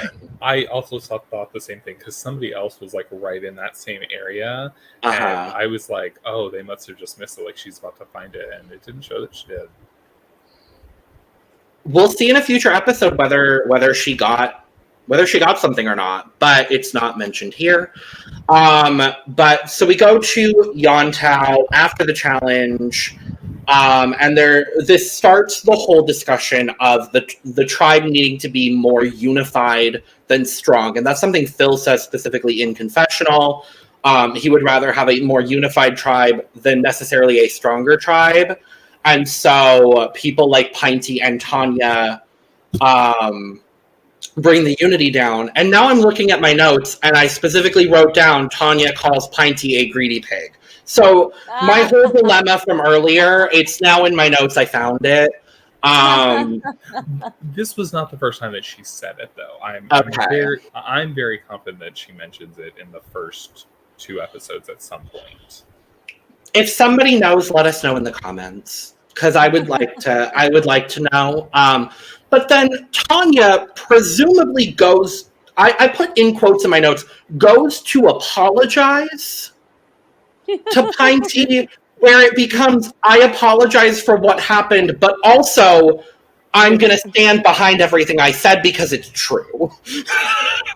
I do kind of feel like it was intended to try to kind of resolve the issue, and Tanya did not get the response that Tanya was expecting, so Tanya just doubled down on what she had said. Because Pinty does not play the game the way that Tanya likes the game to be played. We have to remember, everybody. This is no shade to Tanya, but there was something that Tanya said that I really appreciated, just from her perspective of I think that it speaks to the kind of person that she is in the game, outside of the game. But she said something to the effect of if you don't stand up for other people, and if you don't stand up for things that are right, what kind of ally or friend or person are you overall? And I do feel like that's what Tanya was trying to do, was look out for the other people in her tribe, make sure that food was equally distributed. I think the way that she went about it was not well. I think if she had pulled Pinty aside and been hey, this is the perception, I just wanted to let you know. But she went around calling her a greedy little piggy, saying these other things behind her back, and I think she had kind of good intentions. It just did not play out or was received well intended at all. Well, I did write down, there's a quote directly from Tanya from her confessional where she says, when you lose compassion and empathy, what can you be proud of? And I think that kind of speaks to it. I completely agree with you. I don't think the way that Tanya went about this whole situation was necessarily the best, but also the way that Tanya reacted on her first time on Survivor, this kind of situation does not surprise me really in any way. I definitely think Tanya had all of the right intentions, but went about it in the absolute wrong way. For me, I can really relate with Tanya, and I think she, like both of you said, her intentions were good, but also I like the fact that she's not consumed by this game to a point where she loses herself. I mean, she did go into the season saying, "My mouth is going to get me in trouble. I must try and keep quiet. I must try and do that." So she knew. She knew that was an issue from a previous season, but I think in this episode, you could see she was actually so at peace with what she was feeling and what she was saying, and really believing it was wanting the best for everyone around her.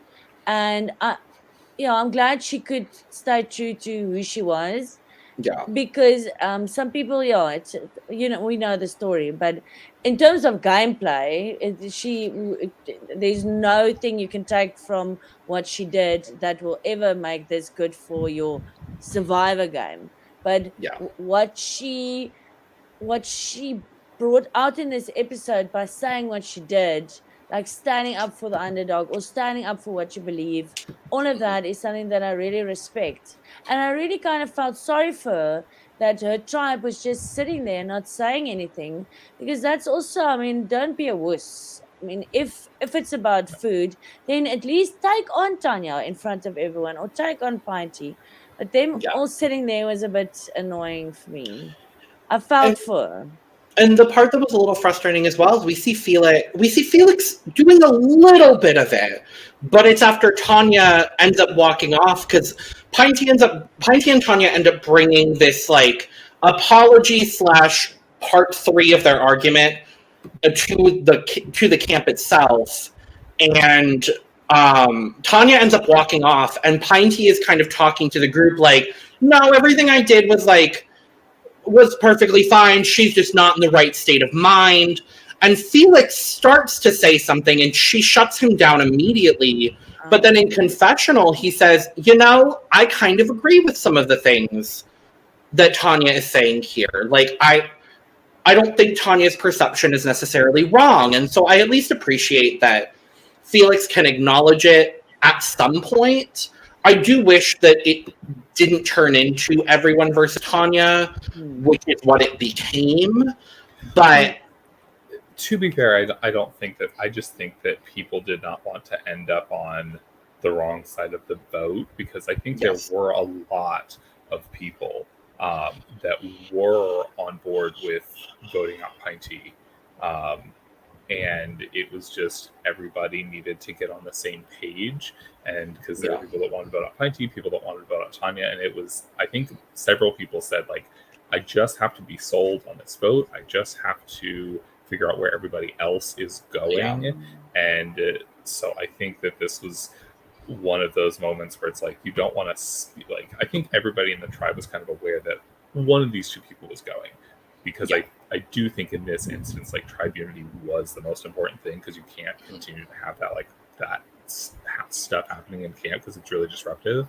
But like, Felix, as an example, who I had kind of completely forgot was on the show. Like, was this his first confessional this episode? Probably.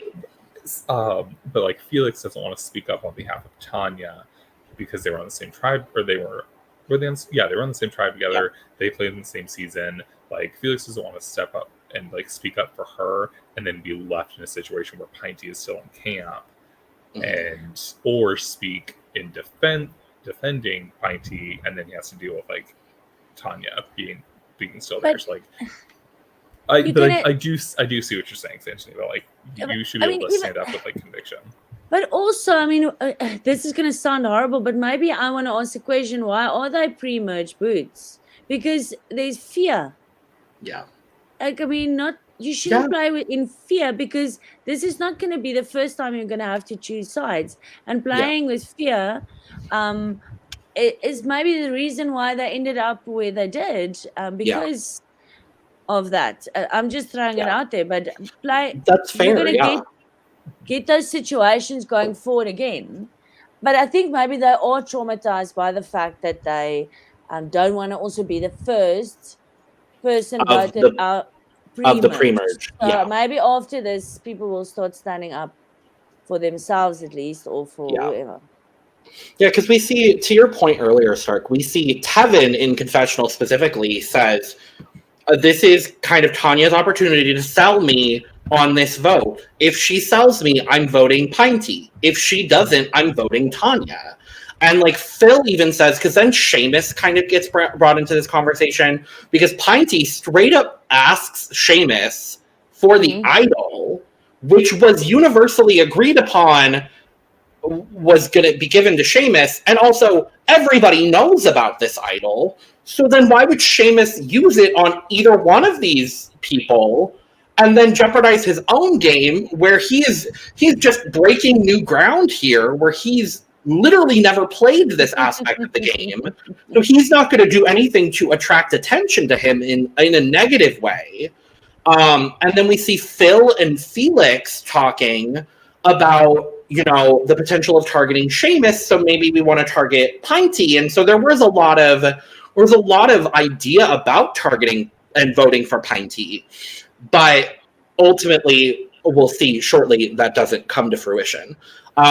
Because also we see I believe Kalani gets her first confessional of the season. A lot of it has to do with the fact that this is the first time Yontao is going to Tribal. And so like we hadn't seen these people for 3 episodes really as much as we saw Masu. But Kalani is concerned about Tanya being around camp. And so she's at the water well with Shona and Teresa, and they're all talking, and Tanya overhears it, where they're all saying, we just have to lie to her. We have to treat her like a human, but also don't tell her what's happening. And Tanya, being Tanya, instead of keeping that information and maybe spreading it to other people and getting the target on one of these 3 ladies, which I do think was completely feasible. I think if Tanya had the forethought to do that, and I don't know if she did, but if she had the forethought to maybe want to target Shona, I guess specifically, as someone who was early considered a weaker player and thus a target, instead of doing all of that, she goes directly to Shona and Teresa and is like, I know what you said. Don't think I don't know what you said. And then Shona tries to defend herself, which, like, to be fair, she heard everything you said, so there's really not a defense to be had. But then Tanya just literally Shona cannot say more than 2 words at a time before Tanya just shuts it down. And I don't think that helped either. And all of that happens, which doesn't aid Tanya, but yeah, that happens. and I think like I don't remember exactly, but doesn't that come after Tanya's confessional of like, if you want to be heard, speak up. If you want to be seen, stand up. Yes. If you want to be like forgotten about, like shut the fuck up. Yes. Yeah, and then she immediately Just goes the opposite. where she's like, immediately does the exact opposite of what she said she was going to do, which makes me think, was that confessional filmed after this all happens? Because I know confessionals get like mixed around. I don't know. I don't think that specific one. It didn't feel like that. Because when it's so close to a tribal, there's no time for proper confessionals. Sure. So I think that was definitely done probably before. But I just like, I don't know why. I know we need to dissect like gameplay here, but I just love the good TV it made. Tanya listening to them, walking up to them, putting them in their place, their faces, knowing that she heard everything that they said. I love it. Priceless. I love it. I was screaming. I'm like, take them out. Good for you. But yes, gameplay wise, not a good idea. No, this was probably my favorite moment of the episode, with my second favorite coming up in Tribal. Oh boy. So we go to Tribal, and Tevin, like I mentioned it earlier, Tevin openly talks about the frustrations of being pre-merge and wanting to like be a part of all of those big post-merge survivor moments. And so that kind of leads into this conversation where Dino, bless his heart, openly says that the direction that the vote is going is Tanya. And Nico was then like, well, Tanya, how do you feel about this situation? And Dino's like, and I thought Tanya played this very, very well. She's very self-aware. She knows the position that she's put herself in. And so they have this discussion, but then it becomes Tanya versus Pinty, the finale. A four-part saga. This being the finale where they're squabbling, they're doing all the same things. Tanya says that like she's eating too much, and Nico asks Pinty if she's eating too much, and she just says no, turns to the tribe and says, was I eating too much, guys? And everybody was like, do not ask me this question. Like, you do not want the answer. You don't want the answer, because secretly I feel like all 8 other people maybe agreed with Tanya. Or at least some of them did. But yeah, that was definitely I think that's my favorite moment of the week. Yeah, that was my second favorite moment of the episode. Was like her funny. being like, "Oh." I think I would say of the week. Honestly, I think it's that the Tanya shutting down Shona and Teresa, and then my third being Steffi walking on water again. I think that's going to be my 3 of the week. Yeah. I do. We'll have to do the top 3 moments of the week because we have 4 episodes a week. Sure. Yeah. I do think that it's just like very interesting to see the polar opposite dynamics of like Tanya kind of being very self-aware and like how she's being perceived, and Pinty just completely not. It like just in that moment of like having absolute like she should have just not asked that question if she knew the answer, but I truly don't think that she knew the answer to that question. Yeah. Yeah.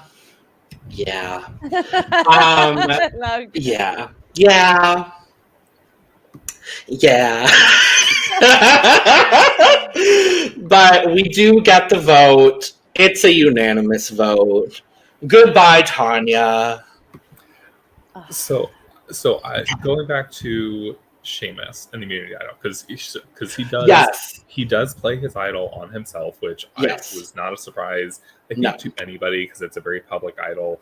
And it expired at this tribal. Oh, did it? Okay, so I missed that part. I thought he just flushed it, because when he picked it up, he said, like, nobody wants a public idol. Like, it just puts a target on your back. So, like, I think everybody kind of knew that he was just going to play it, even if it hadn't been like an expired on the first one. Theoretically, because I think everybody obviously knew where the vote was going. If he plays it on Pinty as a show of good faith, I think that, like, Pinty sees it as like an allied move in some way, even though he obviously didn't need to do that. Do you think that puts a target on Seamus's back of like it just being a very like open move of like trying to gain an ally? Do you think that would theoretically hurt him? Do you think that's why he played it on himself? Absolutely. Go ahead, Santi. No, you continue. I was going to say, I think, should he have played it on Pinty, given the conversation that happened at camp with Phil and Felix, I think that moves Seamus to number 1 on the target list, because they're already wary of him. And so I think him doing that for Pinty, because I don't think anyone really knew where the vote was going to go. I don't think these 8 people got together and said, we are all voting for Tanya. And so there's a very strong likelihood that there could have been a different outcome. This vote may not have been unanimous. And then those votes actually get nullified. And I think that makes Seamus number one target on everyone's list. Yeah, I was while I was watching it, I'm like, oh, and I was thinking, who can Seamus play this for and still get something, gain something out of it, and also thinking of that option, playing it for Pinty and then having an ally, but having someone so controversial as an ally so openly, flushing it for himself was probably just the easiest. Yeah, and made the most sense. Yeah. And then we get a moment. We didn't talk about it before because I wanted to talk about the whole moment here. Shona. Now, I was so thrilled when Shona was announced to be on this cast because I loved her on her first season and I thought she was taken out way too early and I thought there was so much potential there. She has the forethought to go, oh, this is my first time going to Tribal. I'm going to make a fake idol, plant it at Tribal Council, knowing the history of Tribal Council idols on Survivor South Africa. And then if I'm in trouble, I'm going to pull it and act like it's real. It's a brilliant move. I think if I'm going to do 4 moments because there's 4 episodes, that's going to be my 4th. Yeah. Like, for me, I would say that's my 3rd. I would say that all 3 of my favorite moments come from this season only because like the walking on water thing, I didn't see it. Yeah, sure. But I like she gives us that confessional before she goes to Tribal.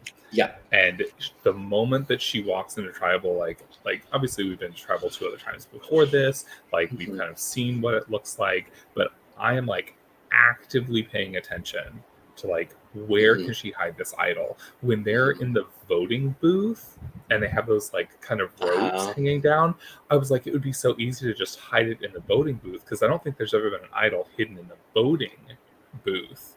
So no, she could and it's so much more dramatic if she gets up like after the votes have been cast, walks back into the voting booth just to come out with this idol. Like I just think it would be so good, but she hides it under the fire pit. Like she winks at Dino, like or not Dino, Nico, thank you.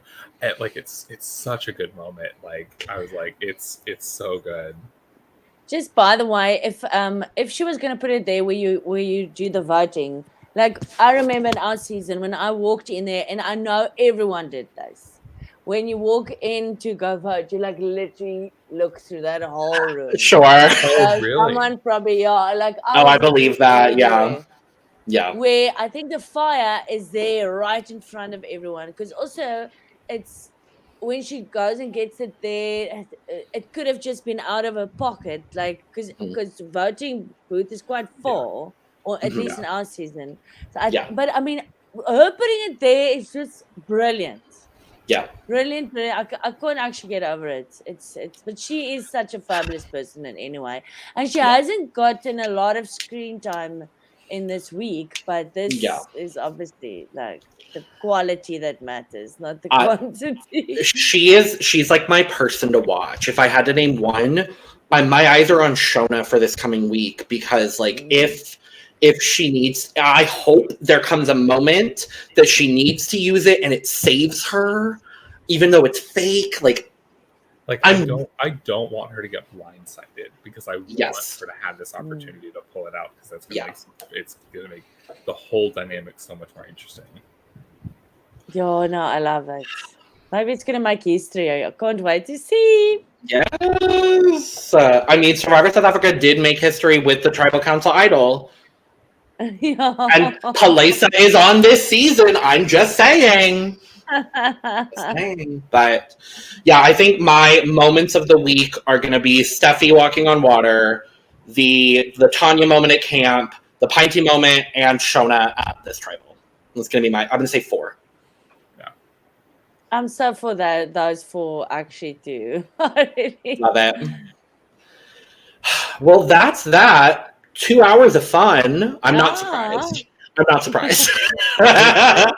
there was a lot to unpack in these 2 episodes. There sure was. And that's why we're doing 2 episodes a week with 2 episodes that we cover, because I don't want to stay here for 4 hours at any given time. As much as I love and appreciate you both, I'm tired. So I want to get one of these. please, oh my God. But with that, we are going to sign off for this first week of Survivor South Africa, Return of the Outcasts. We will be back with our episode on Thursday is when our first episode of the week comes out. We'll be talking about episodes 5 and 6. Make sure to check out our review of episodes 1 and 2, as well as our cast assessment if you want to check that out. I have complete faith Stark and Santoni will both be back for future episodes. Thank you again for waking up at 5 a.m. or before 5 a.m. to do this with me today. Follow them both because they're great. Subscribe, like, and share on the way out. And cheers to you all. Thanks so much for having us. Of course, Love you. always. Yes. Cheers. Goodbye now. So long, farewell. Goodbye.